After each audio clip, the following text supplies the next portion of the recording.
عبداللہ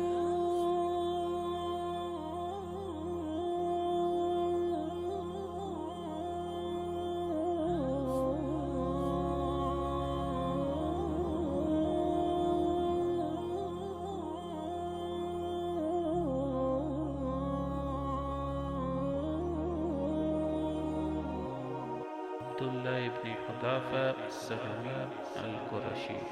رضی اللہ عنہ۔ پچھلی ایپیسوڈ میں ہم نے یہ دیکھا کہ وہ کیا حالات تھے کہ جنہوں نے عبداللہ ابن حذافہ رضی اللہ عنہ کو مدینہ سے اٹھا کر اس وقت کے فارس کے ساسانی بادشاہ خسرو پرویز کے دربار تک پہنچا دیا تھا، اور ہم نے یہ سمجھنے کی کوشش کی تھی کہ خسرو پرویز نے کیسے اپنے درباریوں کو جمع کیا تھا، اور پھر جب رسول اللہ کے خط کو پڑھا جانے لگا تو کیوں اس نے اس خط کو مزید سننے سے پہلے ہی پھاڑ دیا تھا۔ اس قسط میں ہم خسرو پرویز کے ری ایکشن کو سمجھیں گے کہ اس نے اس کے بعد کیا حکم نامہ جاری کیا اور کیوں کیا تھا۔ اس وقت جزیرۃ العرب میں کوئی سینٹرل حکومت تو تھی نہیں، بلکہ مختلف علاقوں میں مختلف قبائل کسی ضابطے اور قانون کے بغیر اپنے اپنے معاملات کو چلا رہے تھے۔ قبائل آپس میں اپنے اپنے حلیف بناتے اور خود کو کسی دوسرے مضبوط قبیلے سے بچانے کے لیے کسی اور مضبوط قبیلے کے حلیف بن جاتے۔ جب کسی دور کی گٹا ٹوپ اندھیرے میں اسلام ایک امید کی کرن کی مانند ظاہر ہو رہا تھا، جو کمزور طبقات کے لیے، جو کہ معاشرے کے استحصال اور استبداد کی چکی میں پس رہے تھے، ان کا سہارا بن گیا تھا۔ اسلام کے عدل و انصاف کے نظام اور خود رسول اللہ صلی اللہ علیہ وسلم کی پرتاثیر دعوت کی وجہ سے قرب و جوار کے قبائل یہ تو خود مدینہ منورہ آ کر رسول اللہ صلی اللہ علیہ وسلم سے ان کے حلیف ہونے کی درخواست کرتے اور معاہدہ کر لیتے، یا رسول اللہ صلی اللہ علیہ وسلم کی طرف اپنے قاصدوں کو بھیج کر صلح کر لیتے۔ جب یہ سب کچھ چل رہا تھا، جبکہ جزیرۃ العرب کے باہر کے لوگ نہ تو اس دعوت کے اثر سے واقفیت رکھتے تھے اور نہ رسول اللہ کی دعوت ان کو پہنچی تھی، لہٰذا جب کسریٰ کو خلاف توقع دعوت نامہ پہنچا تو اپنے غرور و گمنڈ میں اس نے وہی کیا جو کرنے کا وہ عادی تھا۔ لہٰذا اس نے یمن میں اپنے گورنر کو حکم بھیجا کہ 2 مضبوط آدمی مدینہ بھیجو، اور جس نے مجھے یہ خط لکھا ہے نعوذ باللہ اس کو گرفتار کر کے میرے پاس لاؤ۔ لہذا بادان نامی گورنر، جو کہ کسریٰ کے نائب کی حیثیت سے یمن پر حکومت کرتا تھا، اس نے اپنی فوج کے مضبوط ترین 2 آدمی خط دے کر روانہ کیے، جس میں لکھا تھا کہ جیسے ہی یہ خط پہنچے بغیر کسی تاخیر کے ان کے ساتھ کسریٰ یعنی خسرو پرویز کے دارالحکومت روانہ ہو جائے۔ اور جاتے جاتے اس نے اپنے 2 آدمی کو یہ حکم دیا تھا کہ رسول اللہ کے بارے میں معلومات اکٹھی کریں اور تمام امور کو بغور سمجھیں۔ اصل میں کسی کو یہ امید تھی ہی نہیں، اور نہ اس کا وہم و گمان گزرا تھا کہ عرب کے اندر سے کوئی اس وقت کے فارس، جو کہ پچھلے 1000 سال سے ساسانی خاندان کے زیر تسلط تھا اور اس کے سب سے مضبوط بادشاہ خسرو پرویز کو للکار سکتا ہے۔ لہٰذا وہ اپنی کیوریوسٹی کو تسکین دینا چاہتا تھا کہ ابھی ان کے اذہان سے ابرہ کا واقعہ محو نہ ہوا تھا کہ قریش مکہ اور خانہ خدا کو نابست و نابود کرنے کے لیے جو یمن سے چلا تھا، کہ اقوام کی تاریخ میں 50-60 سال بہت کم عرصہ ہوا کرتا ہے۔ لہٰذا وہ یہ جاننا چاہتا تھا ایسا کیسے ہو سکتا ہے کہ عرب میں سے کوئی اٹھ کر نبوت کا دعویٰ کر لے، اور بازان کی یہی کیوریوسٹی بالآخر اس کے اسلام میں داخلے کی وجہ بھی بنا۔ بہرحال وہ دونوں کارندے جلد سے جلد مدینہ پہنچنا چاہتے تھے، لہٰذا جب وہ طائف کے شہر پہنچے تو وہاں قریش مکہ کے کچھ تجار تجارت کی غرض سے آئے ہوئے تھے۔ جب بازان کے کارندوں نے ان سے پوچھا کہ یہ محمد کون ہیں اور آج کل کہاں ہیں، انہوں نے مدینہ کے بارے میں بتلایا، اور دل ہی دل میں خوش ہوئے کہ اب رسول اللہ کو ٹکر دینے کے لیے لوگ آ گئے ہیں، اور مکہ پہنچ کر اعلان کرنے لگ گئے کہ اے اہل مکہ، عنقریب تمہاری آنکھیں ٹھنڈی ہو جائیں گی، عنقریب تمہاری سماعتیں یہ خوشخبری سن لیں گی، کیونکہ اب کسریٰ محمد کے پیچھے پڑ گیا ہے۔ اب وہ ان سے اپنا حساب چکتا کر لے گا اور اس طرح تمہارے مبتولین کا بھی حساب برابر ہو جائے گا۔ دوسری طرف بادان کے کرندے مدینہ کی طرف ہو لیے،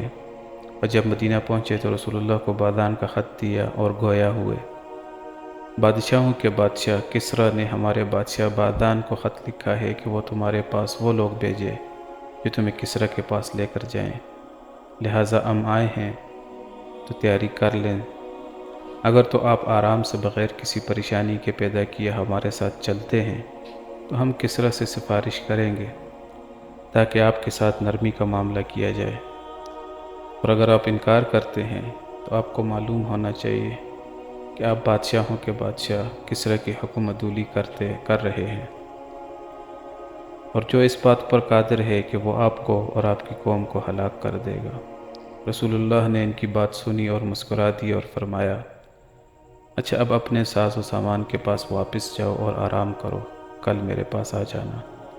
اگلے دن وہ دونوں پھر مجلس رسالت میں حاضر ہوئے، جبکہ ان کے ذہن میں یہی غالب گمان تھا کہ ہم بغیر کسی پریشانی کے ان کو ساتھ لے جائیں گے، مگر ان کی حیرت کی انتہا نہ رہی جب رسول اللہ نے ان کو وہ خبر دی جو ان کے وہم و گمان میں بھی نہ گزری ہوگی،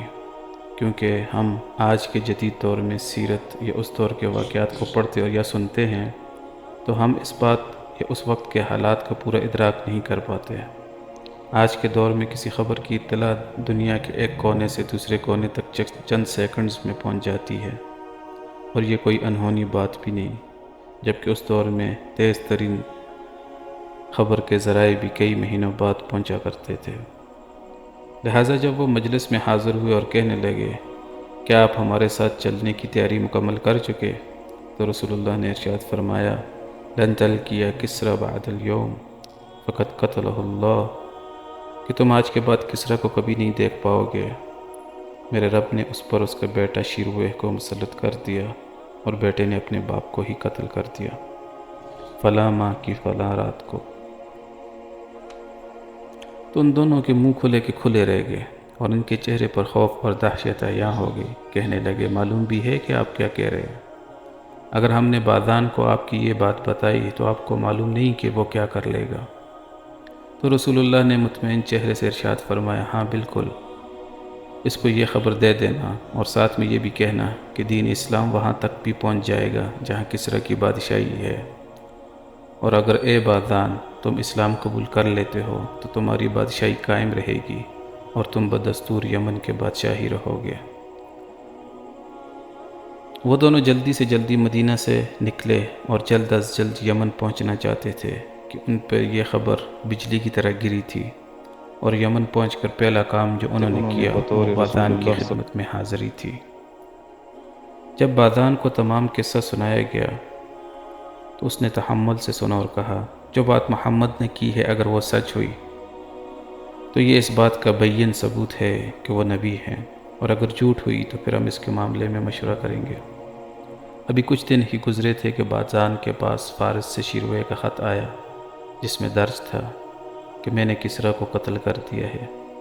اور اس کو قتل کرنے کی وجہ یہ ہے کہ اس نے ہماری قوم کے اشراف کو قتل کرنا شروع کر دیا تھا، اور ان کی عورتوں کو اپنے حرم میں لانا اس کا معمول بن گیا تھا، لہٰذا جیسے ہی میرا یہ خط موصول ہو اپنے لوگوں سے میرے نام کی بیعت لے لو۔ تو جیسے ہی بادان نے شیرویہ کا خط پڑھا تو اس کو ایک جانب پھینک دیا، کیونکہ اب اس پر حق واضح ہو چکا تھا، اور اس نے اپنے اسلام میں داخلے کا اعلان کر دیا، اور اس کے ساتھ ہی اس کے ساتھ جو لوگ فارس سے آئے ہوئے تھے اور یمن میں مقیم تھے ان سب نے بھی اسلام قبول کر لیا۔ یہاں تک تو عبداللہ ابن حذافہ السہمی رضی اللہ عنہ کا وہ قصہ اور اس کے نتائج بیان ہوئے جہاں انہوں نے ساسانی بادشاہ خسرو پرویز سے ملاقات کی تھی۔ اگلی قسط میں دوسری عالمی طاقت یعنی روم کے بادشاہ کیسر کے ساتھ ان کی ملاقات کے احوال بیان کیے جائیں گے۔ جڑے رہیے۔